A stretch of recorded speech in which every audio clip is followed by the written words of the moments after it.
জয় হিন্দ, জয় হিন্দ, বন্দে মাতরম, বন্দে মাতরম, জয় ভারত, জয় ভারত।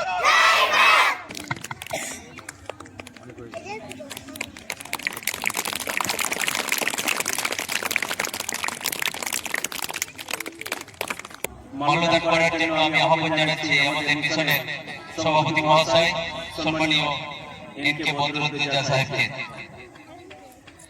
নেতাজি সুভাষচন্দ্র বোসের প্রতিকৃতিতে মাল্যদান করে আজকের অনুষ্ঠানের শুভ সূচনা করার জন্য আমি অনুরোধ জানাচ্ছি।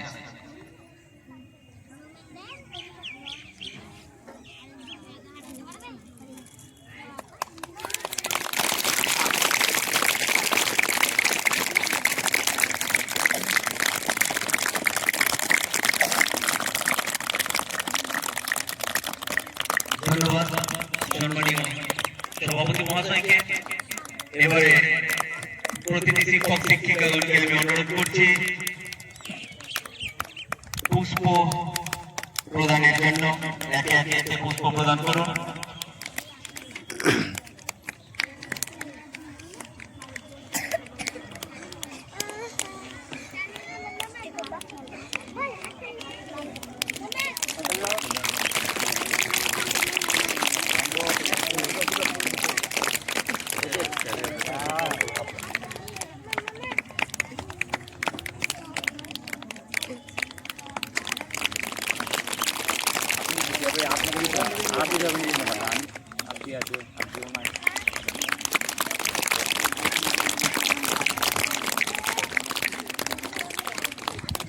এরপরে কয়েকজন ছাত্রছাত্রীকে ডাকবো, তারা দেবে। ঠিক আছে?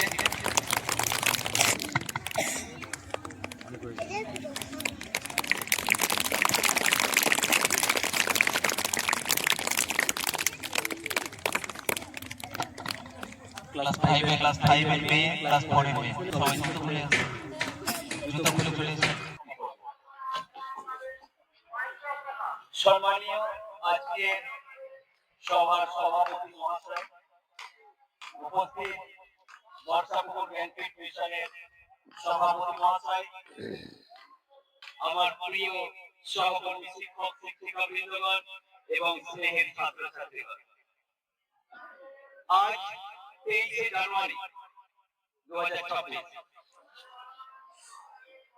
আজ আমাদের দেশের ভারতবর্ষের স্বাধীনতার ইতিহাসে যার নাম সর্বপ্রথমে আছে, যার নাম চিরস্মরণীয় হয়ে থাকবে, যে মানুষটির প্রতিটি ভারতবাসীর অন্তরে গেঁথে আছে এবং আজীবন গেঁথে থাকবে।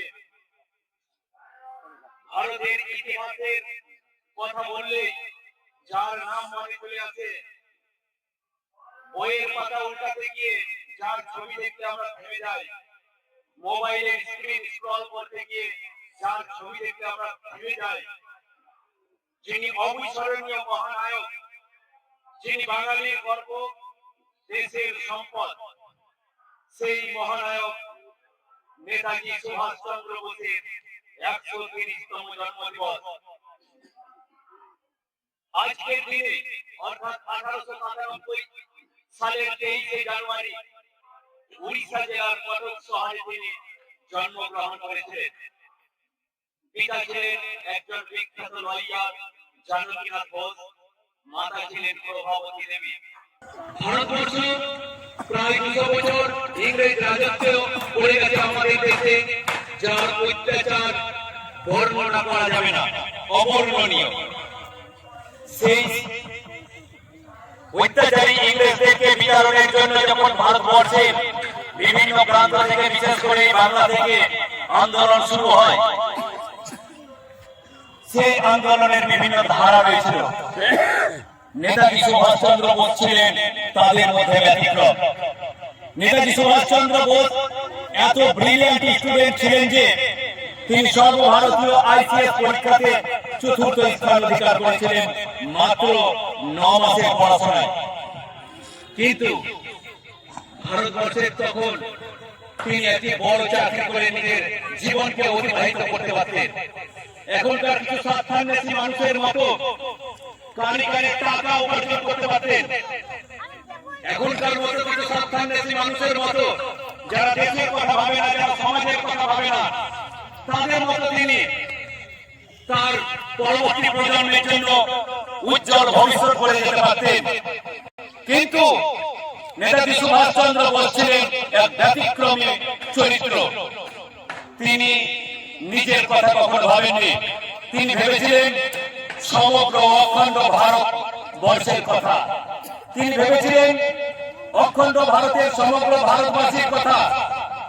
তিনি ভেবেছিলেন পুরো মানব জাতির কথা।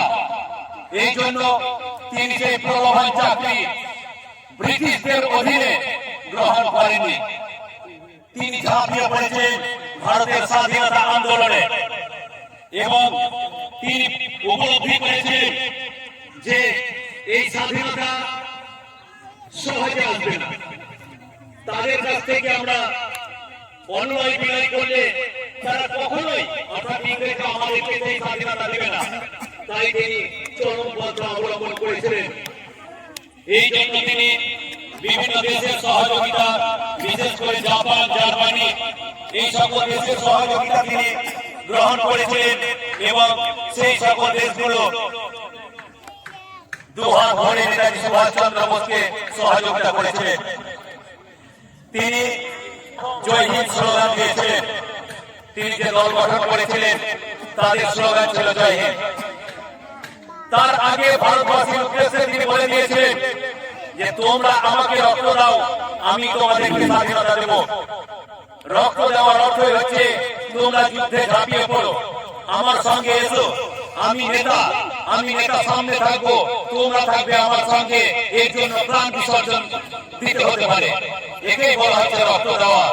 আমি তোমাদেরকে স্বাধীনতা দেব, কারণ এই দেশ থেকে ইংরেজ থেকে বিতাড়িত করতে গেলে একার পক্ষে কোনো কাজ সম্ভব নয়। তাই তোমরা আমার সঙ্গে থাকো, বাকিটা আমি দেখে নেব। কিন্তু ভাগ্যের নির্মম পরিহাসে আমরা ভারতবাসীরা তিনাকে সেইভাবে অফিসিয়ালি সম্মান দিতে পারিনি এবং ভবিষ্যতেও তিনি এই সম্মান পাবে কিনা আমরা এখনো সন্দিহান হয়ে আছি। প্রতিটি যুবক, প্রতিটি ভারতবাসীর অন্তরে, প্রতিটি নর ও নারীর মধ্যে তিনি বিরাজমান। নেতাজি সুভাষচন্দ্র বোস কখনো অন্যায়ের সঙ্গে আপোষ করার নেতা ছিলেন না। কিন্তু দুর্ভাগ্য, শোনা যায় যে 1945 সালের 18 আগস্ট নাকি তাওয়ানের এক বিমান দুর্ঘটনায় তার মৃত্যু হয়েছে। কিন্তু বিভিন্ন পরীক্ষা নিরীক্ষার পর দেখা গেছে সেই দিন কোনো বিমান দুর্ঘটনা ঘটেনি। অর্থাৎ নেতাজি সুভাষচন্দ্র বোস কোথায় গেলেন, কি অবস্থায় দিন কাটালেন, কিভাবে তার মৃত্যুবরণ হলো, তা আজও আমাদের কাছে লুকায়িত। তা আজও আমরা জানতে পারলাম না এবং আগামী দিনেও হয়তো জানতে পারবো না।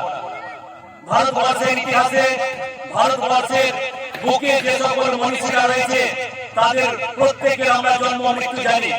কিন্তু দুর্ভাগ্যের বিষয় যে নেতার জন্য আমরা আজকে এই স্বাধীনভাবে চলাফেরা করতে পারছি, আমরা আজও জানতে পারলাম না নেতাজি সুভাষচন্দ্র বোস কবে মারা গেলেন। প্রয়োজন নেই, তিনি আমাদের অন্তরে আছেন, তিনি আমাদের অন্তরে থাকবেন, তিনি আমাদের নেতা হয়ে থাকবেন, আমরা এই আশা রাখছি। এবং আরো বিস্তারিত ব্যাখ্যা তোমরা যখন বড় হবে প্রতিটি ধাপে ধাপে গিয়ে নেতাজি সুভাষচন্দ্র বোস সম্পর্কে জানবে। তার সম্পর্কে বলতে গেলে সারা দিনে শেষ করা যাবে না। তার সম্পর্কে যে ঘটনা ঘটে আছে তা শুনতে গেলে সারা দিনেও শেষ করা যাবে না। তাই ধাপে ধাপে তোমরা বিভিন্ন বয়সের সঙ্গে সঙ্গে বিস্তারিত শুনবে। আজকে এই আশা রাখছি এবং নেতাজি সুভাষচন্দ্র বোসকে যথাযোগ্য সম্মান প্রদর্শন করে আমাদের দেশ ভারতবাসী, আমাদের দেশ ভারতবর্ষের প্রতি সম্মান প্রদর্শন করবে, এই আশা রেখে আজকের এই সংক্ষিপ্ত বক্তব্য শেষ করলাম। জয় হিন্দ, বন্দে মাতরম, জয় ভারত। জয় হিন্দ, জয় হিন্দ, বন্দে মাতরম, বন্দে মাতরম, জয় ভারত। Thank you